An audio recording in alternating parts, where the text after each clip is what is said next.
설교 목적 진술, 설교 목적을 먼저 여러분에게 말씀드립니다. 설교 목적은 인생이 완전할 수 있는가에 대한 물음에 대해서 대답하게 만드는데 설교 목적이 있어요.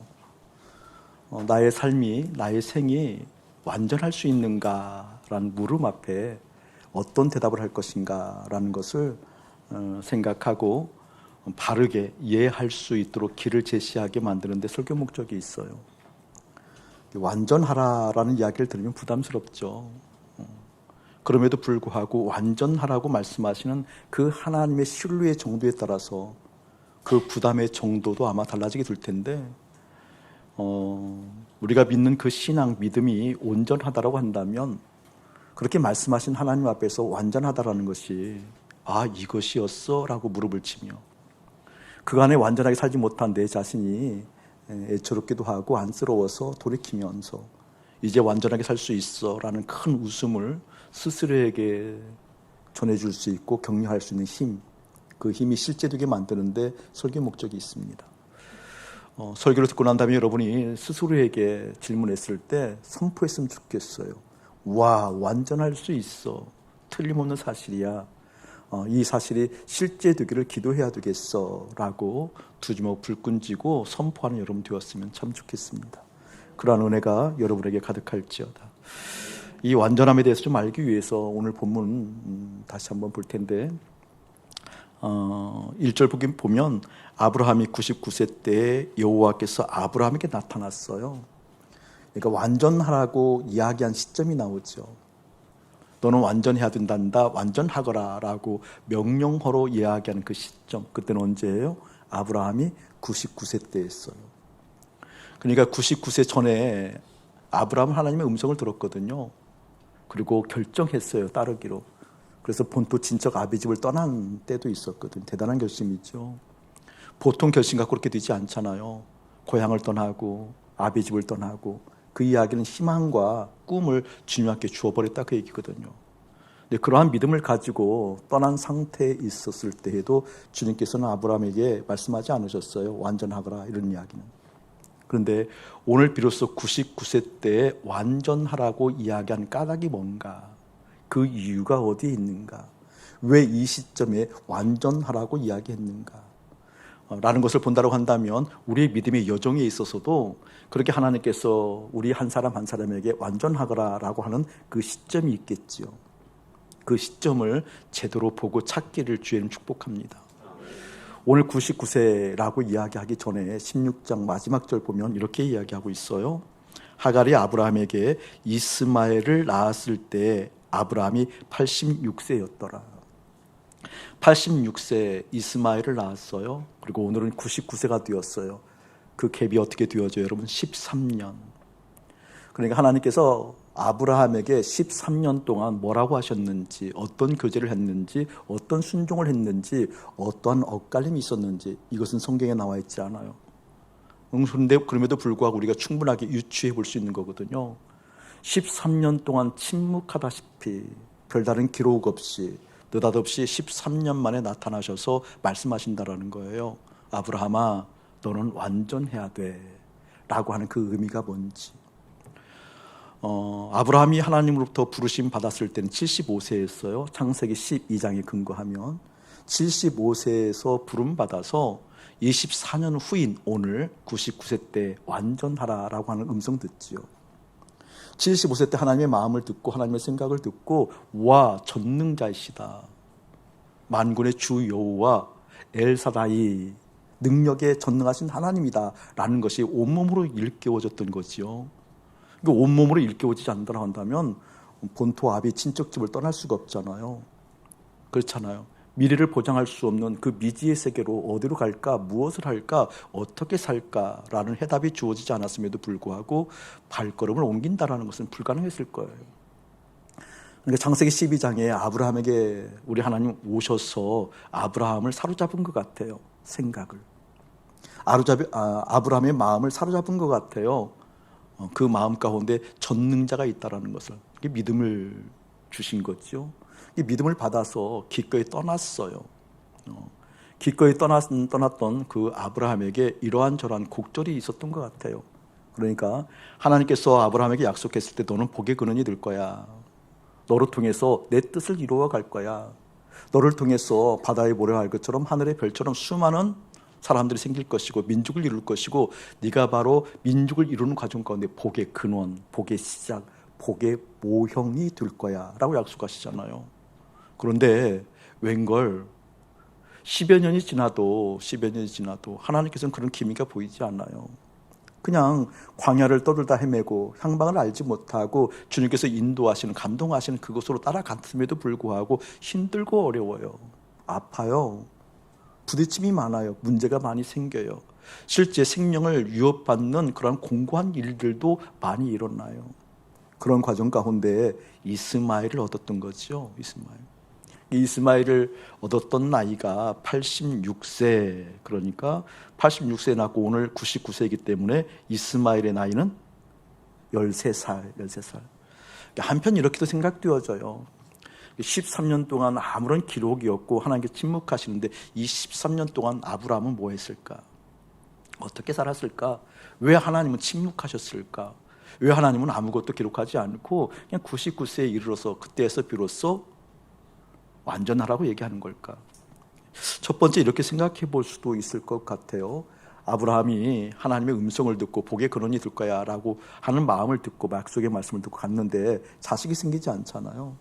그러다가 이스마엘을 86세에 낳았으니까 그 아들이 얼마나 예뻤겠어요. 그렇죠? 얼마나 예뻤겠어요.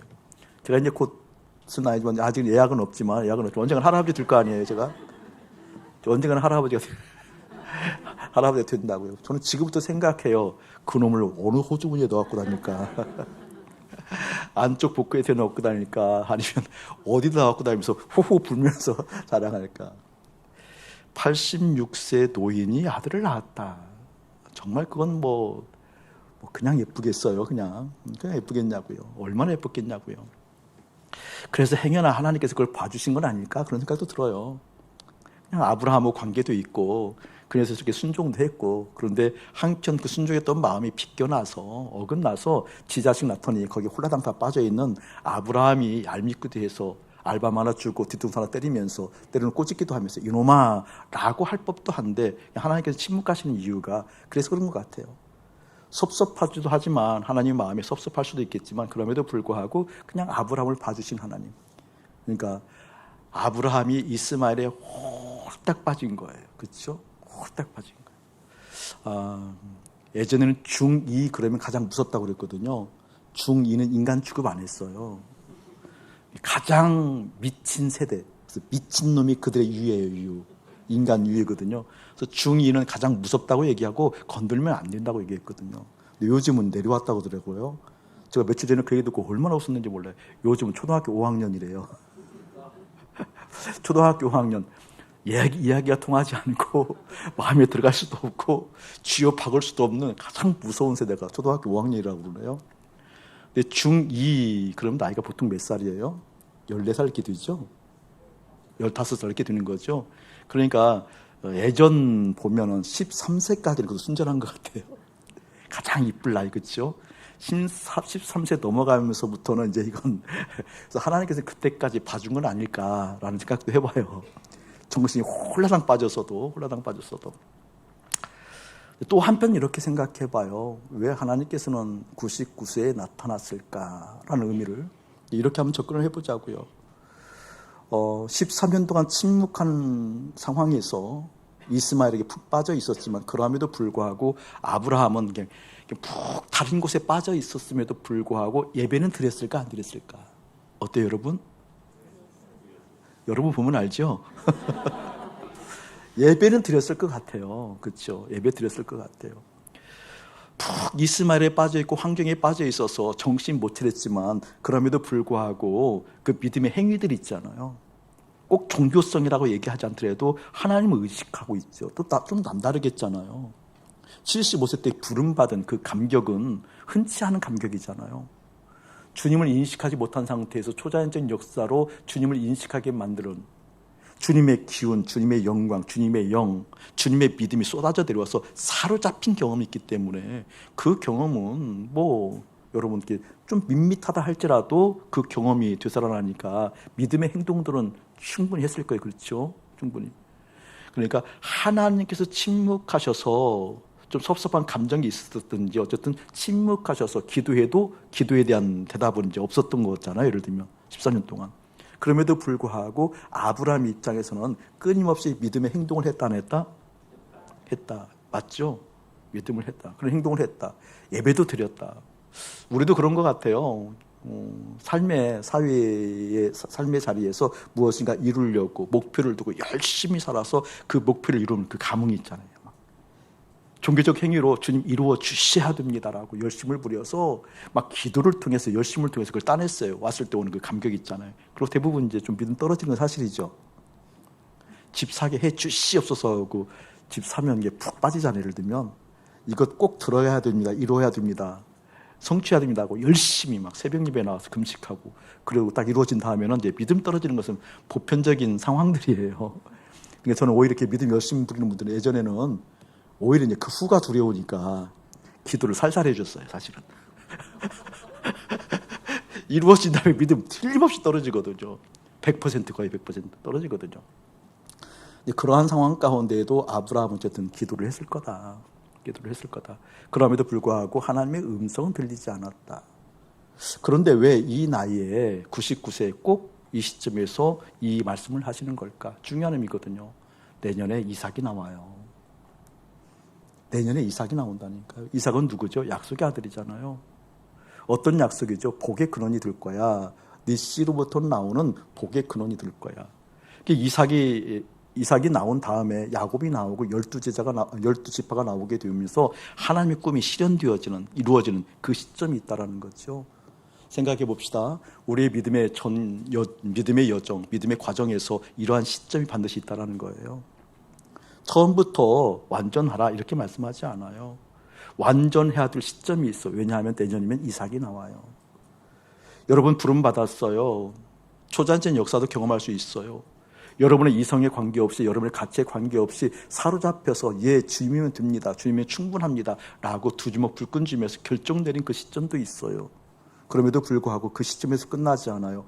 반드시 믿음의 사람들에게는 이러한 시점이 있어요. 완전하거라. 완전하거라. 완전해야 된단다. 내년이면 이삭 나와. 내 뜻이, 내 생각이, 내가 가지고 있는 너희들 약속이 실제되는 그런 시간이 임박했어. 이제 완전해야 돼. 라고 13년의 침묵을 깨고 13년 동안 그렇게 이스마엘에 푹 빠져서 있었던 삐질 법도 한데 하나님 삐지지 아니하시고 그 시간을 기다리고 인내하시면서 드디어 가장 알맞는 시점에 오셔서 완전하거라 라고 말씀하시는 음성. 여러분이 들어야 됩니다. 들었습니까? 들리기를 원합니까? 완전하라고 여러분에게 말씀하신 그 시점이 어떤 시점이죠? 하나님의 뜻이 성취되어질 시간이 임박했다 그 뜻입니다. 이삭이 생산할 그 일이 임박했다 그 뜻이에요. 그런데 완전하라 이 말이 부담스럽잖아요. 완전하라 이 말에 대해서 여러분 자유로울 사람이 어디가 있냐고요. 근데 저는 알았어요. 나는 완전할 수 없다는 건 저는 예시당초 알았거든요. 나는 불완전하다는 거 그냥 입술의 고백이 아니라 실제된 저에게 사건이거든요. 저는 주님 앞에서 쓸 수 없는 사람이에요. 이길 수 없는 사람이에요. 여지없이 넘어질 수밖에 없는 인생인 건 저는 실증적으로 경험하는 인생이에요. 그런데 완전하라는요. 그래서 저는 기쁘거든요. 왜? 오늘 하나님께서 완전하다라는 것을 이렇게 표현하고 있거든요. 다시 한번 1절 한번 제가 읽어볼게요. 아브라함이 99세 때에 여호와께서 아브라함에게 나타나서 그에게 이르시되 나는 전능한 하나님이라 너는 내 앞에서 행하여 완전하라. 누구 앞에서 완전하라는 거예요? 알았어요. 하나님 앞에서만 완전할 수 있구나. 의지 다짐이 아니구나. 하나님 앞에 있을 때만 완전하다는 것이 무엇인지 이해가 되는구나. 하나님 앞에서 있을 때에만 완전할 수 있는 거구나. 하나님 앞에 있을 때에만 완전하다는 것이 무엇인지 깨닫게 되는구나. 그런데 하나님 앞에서 완전하다는 의미가 뭐예요? 오늘 말씀 보니까 하나님 앞에서 내 앞에서 행하여 완전하라 그래요. 이 말은 무슨 말이지 여러분? 하나님 앞에 있다라는 것은 다른 것이 아니었어요. 하나님 앞에서 행하는 것, 하나님 앞에서 행동하는 것, 하나님 앞에서 행동하는 그 자체가 완전함이었다 그 뜻이에요. 저는 여러분 그냥 심정적으로만 아니라 여러분의 존재적으로 일깨워져서 믿겨워졌으면 참 좋겠어요. 하나님 앞에서 행동한다는 것이 뭘까? 다른 것 아니죠. 일상이에요, 일상. 여러분, 일상은 지루한 것 있거든요. 갈등이 있어요. 신앙생활에도 불구하고 일상은 어려움이 있어요. 고통도 있어요. 물론 그 일상 가운데는 기쁨도 있고 행복도 있고 성취도 있고 보람도 있죠. 그러니까 일상이라는 것은 그것이 뒤범벅되어져 있는 거거든요. 아파요, 어려워요, 힘들어요, 지루해요. 일상은 그럴 수 있는 거거든요. 근데 그 모든 일상에 있어서 하나님 앞에서 행동한다라는 것, 하나님 앞에서 행동하라는 것 그 자체가 무엇이다? 그것이 완전하다라는 것. 이렇게 설명할게요. 추상적이기 때문에 좀 실제적으로 접근해 볼게요. 하나님 앞에서 행동한다는 것이 뭘까? 1차적으로 어떤 기분에 사냐라는 거예요. 어떤 기분을 살피냐라는 거. 좀 추상적으로 듣지만 이렇게 들으시면 좀 저를 주목해 주세요. 부부간에 있으면 부부간에 있을 때 1차적으로 가장 민감하게 누구의 기분을 살펴요? 부부가 아내의 기분을 살피고 남편의 기분을 살피잖아요. 그렇죠? 그러니까 부부가 살아갈 때, 부부가 살아가면서 실제 살아가는 내용들, 그 살아가는 내용들을 보면 어떻게 행동하는 거니 부부의 기분을 먼저 살피잖아요. 감정을 살피잖아요. 낯곳을 살피잖아요. 남편의 낯곳이 남편의 기분이. 그런데 완전한 인생은 어떠한 인생이다? 그렇게 부부의 낯곳을 기분을 먼저 살피는 것이 아니라 하나님의 기분을 살핀다. 이게 하나님 앞에서 행하는 거거든요. 우리 잘 보세요, 여러분. 여러분 삶의 자리에서 팀장의 기분을 살핀다. 그렇잖아요. 여러분의 삶의 현장에서 사장의 기분을 살핀다. 그렇잖아요. 여러분, 위정자들이 백성의 기분을 먼저 살피는 게 아니에요. 백성의 낯것을 살피는 게 아니에요. 그것을 요구하면 크리스찬은 아니에요. 위정자는요, 그보다 앞서서 하나님의 기분을 살피도록 기도해 주셔야 돼요. 아멘. 틀림없는 사실이에요. 여러분, 재정에 있어서 여러분 재정의 기분을 살피잖아요. 돈의 향방을 먼저 살피잖아요. 돈의 흐름을 먼저 살피잖아요. 돈이 먼저 여러분의 마음까지 다가와 있잖아요. 그런데 하나님 앞에서 행한다라는 것은요, 돈의 기분보다 하나님의 기분을 살핀다. 하나님의 뜻을 살핀다. 이것이 없는 한 결코 우리는 완전해질 수 없습니다. 내년에 이삭이 태어나요. 하나님의 약속이 성취되어져요. 하나님의 약속이 무엇인지 이루어지는 복의 근원이 돼요. 이 시점은 어느 시점이다? 일상에서 하나님의 낯곳을 살핀다. 일상에서 하나님의 기분을 살핀다. 이 의미가 사랑하는 여러분에게 깊이 임하기를 주의 이름 축복합니다. 그런데 하나님 앞이라는 것을 의식해서 저는 주님의 기분을 살핍니다. 주님의 낯곳을 살핍니다. 주님이 먼저입니다. 라는 고백은 하지만 이 고백을 밀어줄 수 있는 힘이 있어야 될 거 아니에요. 여러분, 이 기분을 그렇게 할 수 있는 힘, 뭔가 밀어줄 수 있는 동기부여할 수 있는 그 강력한 힘이 필요한데 그것은 내 결단이 아니에요. 내 의지가 아니라니까요. 여러분, 우리의 의지와 결단은 실패한 경험은 이제 그만해도 돼요. 실패.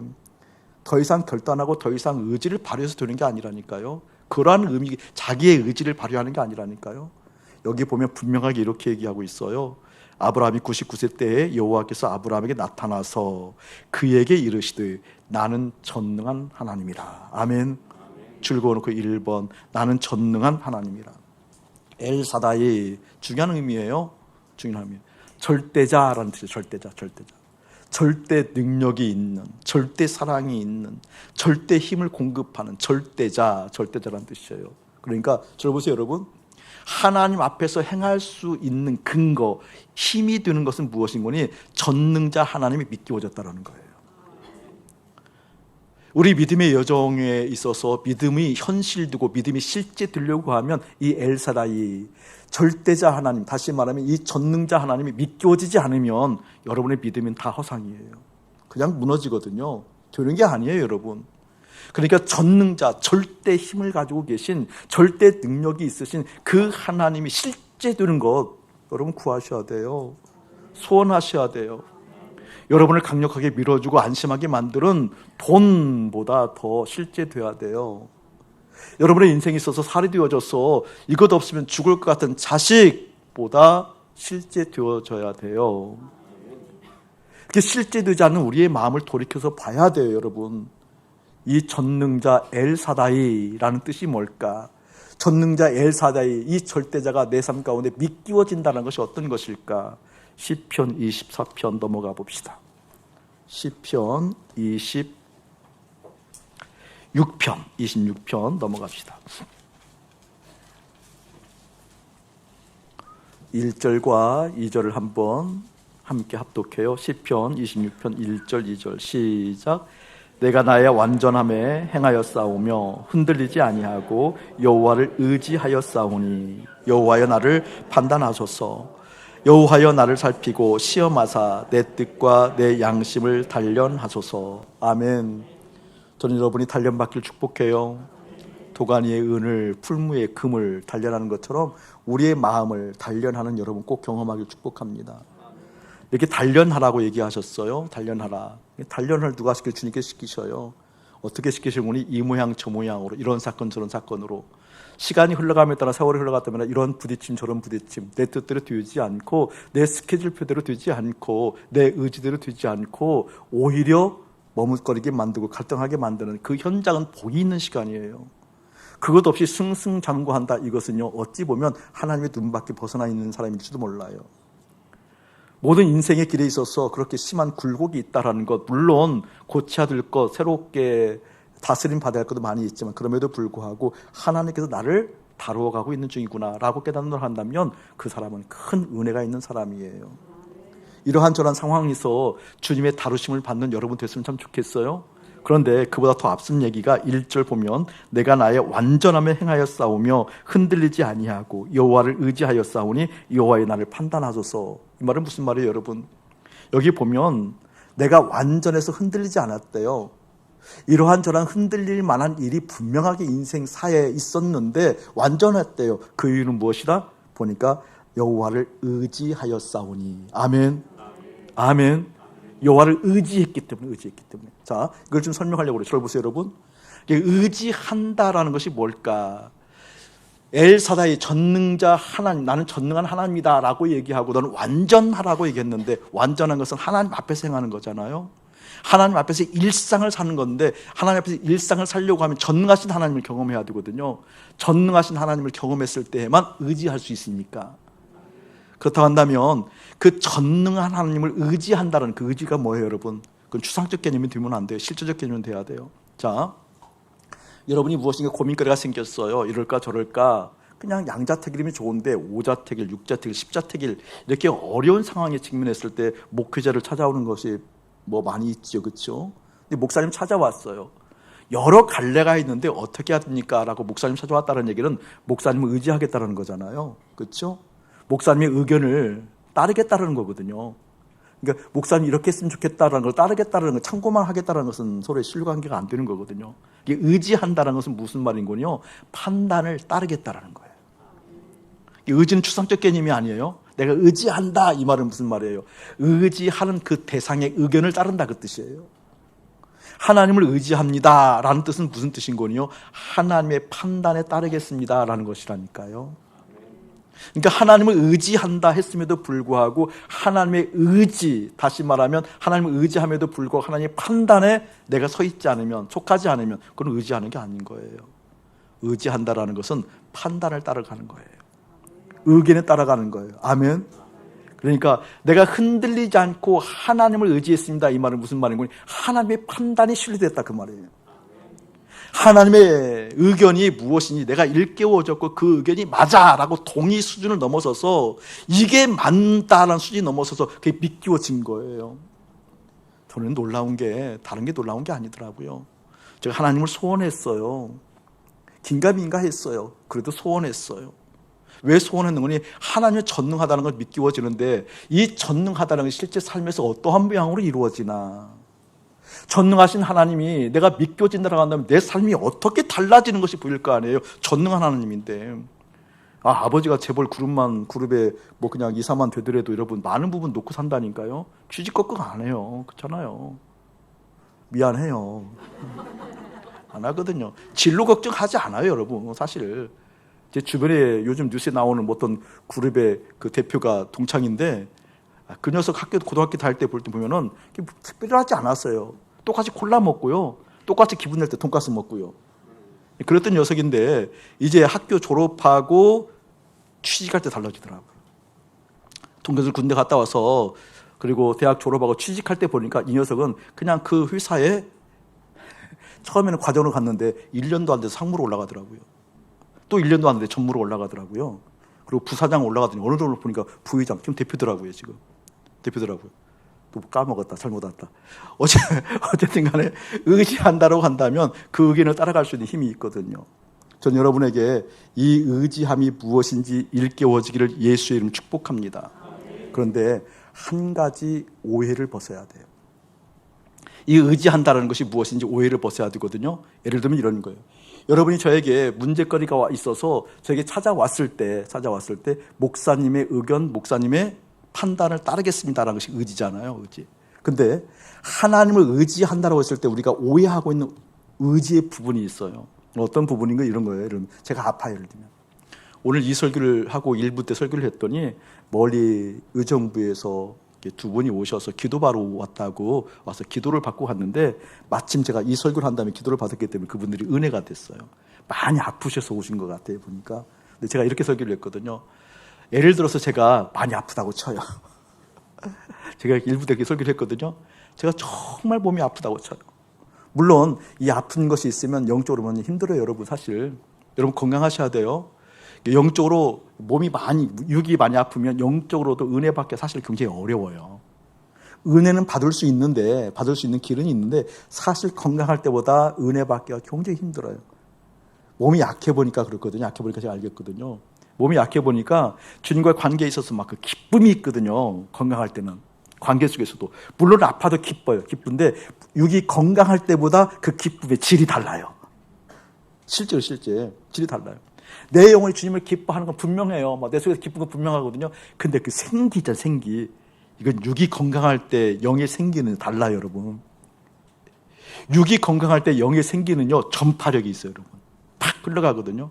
근데 육이 약할 때 오는 영의 생기는 나는 좋아요. 찾아오는 사람들은 영향을 받아요. 그러나 그 생기가 막 퍼져나가는 그 영광스러운 하나님 나라가 확장되어지는 건 보기 어려워요. 어쨌든 여러분 육이 건강하길 축복해요. 제가 이제 몸이 많이 약해서 하나님 이 몸을 고쳐 주시옵소서. 이 몸을 새롭게 하여 주시옵소서. 이 몸이 나사야 되겠나이다. 이 몸이 아프면 안 되겠나이다. 언제 하면 할까? 하나님 몸을 꼭 고쳐 주시옵소서 막. 그래서 하나님을 이렇게 의지한다라고 얘기하잖아요. 이렇게 몸을 낫기 위해서 하나님을 의지한다고 얘기하잖아요.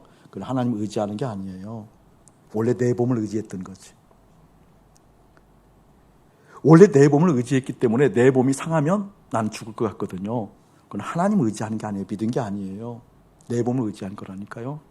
여러분 자녀들 눈에 보아도 그냥 막 눈에 넣어도 아프지 않잖아요. 이 자녀가 잘못 뛰지 않았거든요. 현재요. 근데 잘못 뛸 것 같은 기미만 보여도 못 견디잖아요. 저는 그런 교우들 많이 보거든요.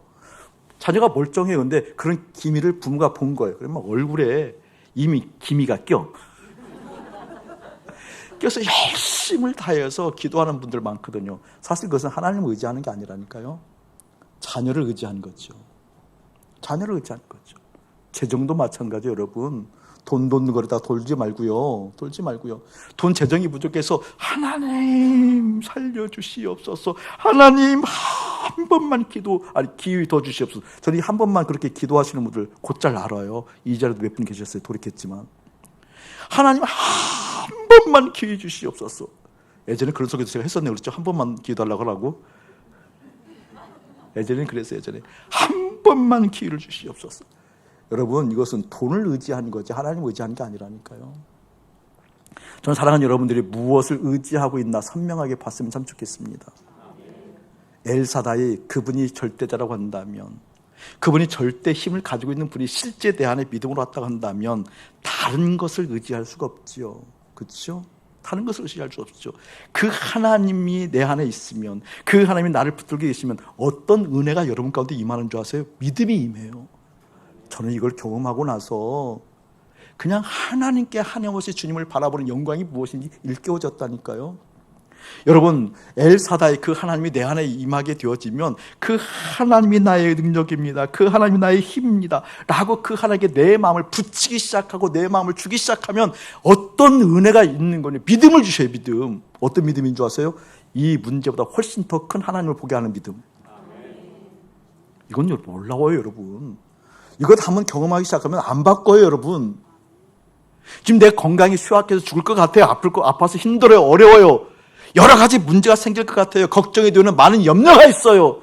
그런데 주님께 내 마음을 붙이기 시작하면서 주님 의지합니다라고 주님의 의견을 듣습니다. 주님의 생각을 듣습니다라고 내 마음을 붙이기 시작했더니 주님께서 믿음을 주신다니까요. 어떤 믿음 주신 줄 아세요? 실제 그 하나님이 이거보다 크다라는 믿음. 이것을 주장하고 이것을 계획하고 이것을 이끌고 이것을 흔드는 하나님의 능력을 보게 만든다니까요. 그때 오는 안심이 있어요. 그때 오는 안심이 있어요. 그때에서 비로소 어떻게 하나님 앞에서 나는 행합니다. 그게 되는 거예요. 어려움에 관계없이 힘듦에 관계없이 나는 하나님 앞에 있습니다 라는 것이 무엇인지 일깨워진다라는 거예요. 전 여러분이 그런 은혜가 있었으면 좋겠어요. 내가 의지하는 것이 분명하게 가려져서 내 안에 주님 계셔야 됩니다. 내 안에 주님 채워져야 됩니다. 나는 주님 봐야 됩니다. 내 마음을 주님께 드립니다. 내 마음을 주님께 씁니다. 내 마음이 주님께 가 있습니다 라고 했을 때 안 된다고요? 아니요. 어느 시점에 믿음을 주셔요. 하나님이 실제 되는 믿음을 주셔요. 그거보다 훨씬 큰, 문제보다 훨씬 큰 하나님이 계셔서 그 문제를 넉넉하게 관조할 수 있는 믿음 주신다니까요. 해석할 수 있는 힘을 주신다니까요. 기다릴 수 있는 힘 주신다니까요. 필요하면 고치시고요. 필요하면 바꾸시고요. 필요하면 채우시고요. 그게 바로 엘사다이, 나는 전능한 하나님이야 라고 이야기하고 너는 그 하나님 앞에서 행해야 된단다 라고 하는 완전함이랍니다. 이 은혜가 여러분에게 가득하기를 주의 이름 축복합니다. 자, 이렇게 됐을 때 우리가 한 가지 예전에 생각한 게 있어요. 딴 생각이라는 것. 종종 목사님이 이야기하는 내 마음 가운데 큰 기준점이에요. 사실은 주님과 가까운가 기준점인데 예배당에 와서도 딴 생각하잖아요. 그렇잖아요. 가장 목사님이 뭘까 이제 지금은 이제 그게 좀 일부러 좀 없어요. 근데 뭘 모를 때는 이렇게 좀 눈에 띄는 게 많았어요. 띄는 게 많아서 예배당 와서도 딴 생각하시는 분들 보면 참 괴로웠어요. 딴 생각하는 것들 이게 뭐 자세하게 얘기할 수 없지만 얼굴 피부 색깔이 들지 뭐 여러 가지 현상을 통해서 딴 생각의 정도가 심하면 너무 불편했어요. 제가 믿음이 없으니까 설교하면서 너무 불편했었거든요. 불편했는데 예배당에 와서 딴 생각, 심지어 막 성적인 생각도 하는 사람들 많거든요. 심지어 예배당 와서 뭐 걱정, 근심, 자녀, 뭐 사업, 뭐 이런 것도 생각하지만 성적인 것도 생각하는 사람들이 너무 많았거든요. 예를 들면 예배당 와서 가장 성스러운 곳이라고 성적인 거 생각하나? 가장 성스러운 곳임에도 불구하고 주님께 마음 부채함에도 불구하고 그 딴 생각하는 것이 왜 그럴까? 너무나 당연하게 주님 가르쳐 주셨어요. 그것이 그 속에 있기 때문에. 여러분 이제 놀라야 돼요. 그 생각이 내 속에 있구나 생각하는 것이. 그게 나구나. 지금 이 염려가 나구나. 지금 생각하고 있는 이 생각이 나구나. 내 존재구나. 라는 것이 일깨워졌을 때 돌이킴의 영광이 있어요. 여러분. 딴 생각하고도 예배당에 와서도 그래서 우리는 역발상했잖아요. 어떤 역발상했죠 여러분? 삶의 자리에서 딴 생각하자. 열심히 일하는 곳에 딴 생각하자. 그건 절대 그거 가지고 죄의식 갖지 말자. 딴 생각하는데 삶의 현장에서 어떤 딴 생각? 예수님 생각하자. 그런데 아멘이 이보다는 훨씬 예전에 크게 나왔어요. 훨씬 크게 나왔어요. 삶의 현장에서 딴 생각하기를 주님의 이름으로 축복합니다. 최소한 정도 나왔거든요. 근데 되더냐고요? 안 돼요 여러분. 열심히 일하는데 열심히 오락하는데 열심히 술 먹는데 열심히 사기칠 궁리를 하는데 열심히 협력할 선을 이루려고 하는데 열심히 정치하고 교육하고 문화 활동, 레저 활동을 하는데 딴 생각, 예수 생각 잘 나던가요? 안 난다니까요. 안 돼요 여러분. 잘 그게 왜 그런 줄 아세요? 예수님이 내 안에 그토록 저실하지 않기 때문에 그래요. 예수님이 내 안에 없어서 그렇다니까요. 예배당 와서는 딴 생각 돼요. 왜 그런 줄 아세요? 그것이 내 안에 있기 때문에 그렇다니까요. 삶의 현장에서는요. 안 돼요. 왜 안 되는 줄 아세요? 예수님이 내 안에 없다니까요, 여러분. 바로 그것을 돌이키는 데에서부터 엘사다이 그분을 경험하기 시작합니다. 바로 내 마음이 다른 것이 속해 있어요. 다른 것이 내 마음에 가득해요라는 것을 돌이키기 시작하면서부터 주님, 여기에 주님 계셔야 돼요. 엘사다이 절대자 하나님이 계셔야 돼요. 절대자 하나님이 계셔서 내 삶을 주장하시고 역사하시는 건 내가 봐야 돼요 라고 하는 그 소원, 그 소원이 없었음을 돌이키는 데에서부터 그때 어느 시점에 당신의 마음을 부어주신 하나님을 경험하기를 예수의 이름으로 축복합니다. 이렇게 한번 연결해 볼게요. 잠언 한번 보세요. 잠언 28장 1절만 한번 읽어볼까요? 1절 시작. 악인은 쫓아오는 자가 없어도 도망하나 의인은 사자같이 담대하니라. 아멘, 아멘, 아멘. 그 다음에 여기도 한번 보세요. 24장 잠언 24장. 악인은 쫓아오는 자가 없어도 도망한대요. 자, 24장 1절 시작. 너는 악인의 형통함을 부러워하지 말며 그와 함께 있으려고도 하지 말지어다. 아멘, 아멘. 악인은 도망한다고 얘기하는 그 악인, 쫓아오는 자가 없어도 도망한다는 이야기. 그것은 뭔가 그 속에 그것이 있다는 거죠. 그렇죠? 불안한 끼가 있는 거잖아요. 24장 1절 보면 너는 악인의 형통함을 부러워하지 말며 그와 함께 있으려고도 하지 말지어다. 그런데 악인의 형통을 부러워하는 것이 이유가 뭘까? 다른 것 아니에요. 그 악이 내 안에 있기 때문에 그래요. 그 악이 내 안에 있기 때문에 그렇다니까요. 그 형통함을 부러워하는 것이 아니라 실상은 뭐예요? 그 악이 내 안에 있는 거예요. 그걸 봐야 돼요. 그걸 봐야 돼요. 내 안에 지금 무엇이 있는가를 봐야 되는 거거든요. 내 안에 정말 주님이 계셔서 주님의 마음이 있어서 주님의 뜻이 있어서 엘사다의 주님을 소원하는 것이 있어서 삶의 이러한 문제가 내 마음에 계속해서 들어온다 할지라도 그 주님이 커져 있어서 너끈하게 이길 수 있는. 그런데 그렇지 않냐고 내 마음에 악의 요소가 있었을 때 어떻게 악인들의 형통함을 부러워하는 일이 있다니까요. 저는 우리 교우들 제가 개척한 지 우리 교회가 개척한 지가 지금 13년 됐잖아요. 올해가 13년째잖아요. 근데 가장 어려운 지점이 있더라고요. 엘사다이 그 하나님 앞에서 완전하게 행하라. 그 완전함 이루는 가정 가운데 가장 어려운 시기가 있더라고요. 어떤 어려운 시기인군요. 본인이 정말 존재적으로 죄인이라는 것을 인정 안 해요. 대부분의 사람들이. 제가 그랬거든요. 우리 교우들도 보면 정말 죄의 나무고 죄의 공장이라는 것을 인정하지 않더라고요. 근데 제가 그랬으니까 그 심정을 제가 이해를 하지요. 저는요, 제가 꽤 괜찮은 죄인인 줄 알았어요.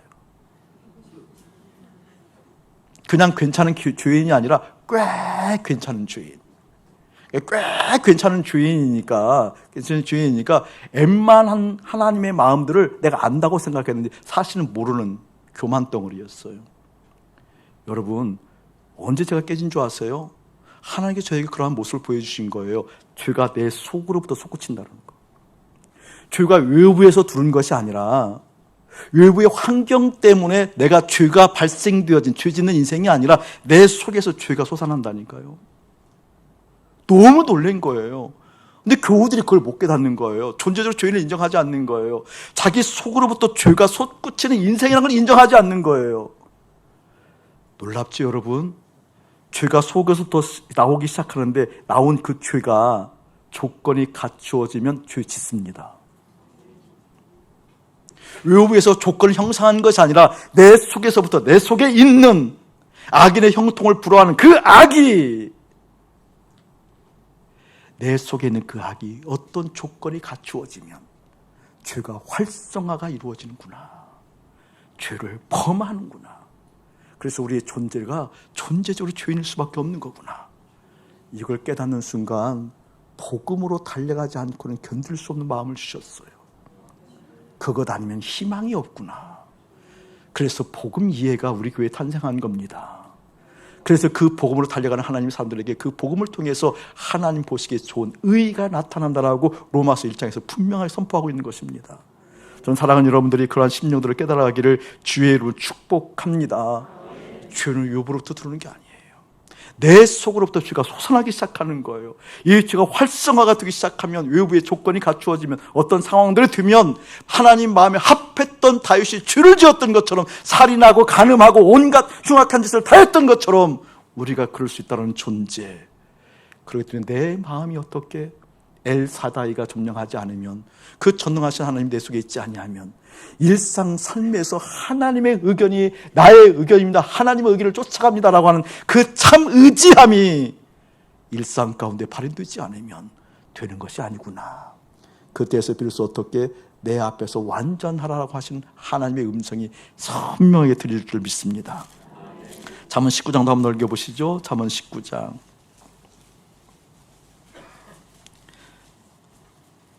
1절 말씀만 한번 합독하지요. 시작.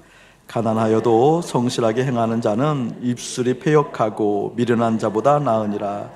거기 보면 성실하게 내묻혀 놓고요, 톰이라고 하잖아요. 톰. 이 톰이라는 단어는 탐함이라는 기본 동사, 기본 어근에서 출발한 단어예요. 톰. 이 톰이라는 뜻은 어떤 뜻인 거냐? 원어로 보면 완전하게라는 뜻이에요. 완전하게 하라라는 뜻이에요. 완전하게. 똑같은 단어예요. 이 성실하다라는 단어하고 완전하다는 단어가 똑같아요. 톰. 그러니까 이것을 완전하다고 읽어보면 이렇게 되는 거예요. 너는 가난하여도 완전하게 행하는 자가 될 수 있다는 거예요. 아멘. 이 가난이라는 것을 재정적 부분만 연결시키지 않고 이렇게 한번 보세요. 여러분 저를 보세요. 이 가난이라는 것은 재정적 영역만 국한시키지 말고, 가난은 부족한 거잖아요. 이게 부족해서 연약함이 있고 문제가 있다는 거잖아요. 우리의 삶에서 너희들이 생각할 때 너희들의 가치에 의해서 부족한 것이 있다 할지라도 완전할 수 있다, 그 뜻이에요. 아멘. 저는 그게 믿기워진다니까요. 어떻게 그럴 수 있어? 이런 마음이 들어올 때마다 나는 전능하신 엘사다이 하나님 내게 안에 있어야 됩니다 라고, 나는 다만 그 주님을 구하고 부르짖고 그 주님이 있어야 된다고 원하고, 그렇게 되지 못한 나를 십자가에서 연합해 죽었을 때 주님께 부어주신 믿음이 있었다니까요. 맞아. 가난해도 부족해도 완전할 수 있어. 하나님의 시간표가 있어. 하나님의 때가 있어. 하나님께서 함께하시는 선을 이루시는 것이 있어. 하나님께서 함께 하시는 당신의 오른손에 권능이 있어. 나는 더욱더 주님을 주목할 거야, 바라볼 거야, 믿을 거야, 내 마음에 연합할 것이 무엇인지 볼 거야, 죄에 뿌리는 예수의 이름으로 끌어낼 거야, 내 속으로부터 일어나는 모든 쇳덩어리를 예수의 십자가에서 묻고 나는 주님과 함께 살 거야 라고 하는 믿음, 여러분에게 예수의 이름으로 가득할지어다. 지난 주간에 개척 초창기부터 오신 분인 것 같아요. 개척 초창기부터 함께 신앙생활 했던 우리 남자 집사님이 저를 보고 뜬금없이 늙었다고 하더라고요. 우리 목사님만 늙었다고. 제가 이제 가까우니까 재밌는 이야기, 농담이 툭 나올 뻔했어요. 누가 이렇게 만들었어? 누가 목사님 속썩였어? 이제 이 얘기가 쑥 나올 뻔했는데 나오는데 탁 막히더라고요. 탁 막히더라고요. 참 놀라웠어요. 하나님 사랑이, 하나님 은혜가. 주님께서 그냥 그 농담도 그런 농담 하지 말라라는 마음을 주신 거거든요. 우리는 우리 속이 썩으면 속을 썩게 만드는 거기에 원인이 있잖아요. 또 내가 속을 썩었다라는 것은 속을 썩을 그 일을 내가 의지하고 사는 거잖아요. 그것을 믿고 사는 거잖아요. 그것이 의지가 안 되니까 속이 썩은 거잖아요. 근데 주님께서 믿음을 이미 저에게 주셨거든요. 십자가도 주셨고 엘사다이 주님을 주셨거든요. 그 얘기가 쑥 막히더라고요. 안 나오더라고요. 너무 놀라웠어요. 이제 그 믿음 쓰길 축복합니다. 그리고 집사님에게 얘기했어요. 목사님 늙어도 재밌어. 목사님 늙으면서 더 기뻐. 약간 씁쓸했지만 그 씁쓸함은 약간이었고 늙어도 재밌어. 그리고 속에서 얘기했어요. 나 정말 늙어도 더 늙어도 나중에 혹시라도 눈만 껌뻑거려도 주님 바라보는 그 시간이 있어도 나 즐거워야 돼. 주님 엘사다이 그분이 나의 하나님입니다 라는 고백, 이 의지함이 여러분에게 실제 되기를 주님의 이름으로 축복합니다. 이제는 우리 주 예수 그리스도의 은혜와 우리 아버지 하나님의 극진하신 사랑하심과 성령 하나님의 감화감는 그 통하심이 내 앞에서 완전하거라 라고 했을 때 네 라고 대답하며 엘사다이 하나님, 주님의 의견, 주님의 판단이 내 것입니다 라고 선언하는 거룩한 백성들 가운데 이대로부터 영원궁토록 함께 할지어다. 아멘.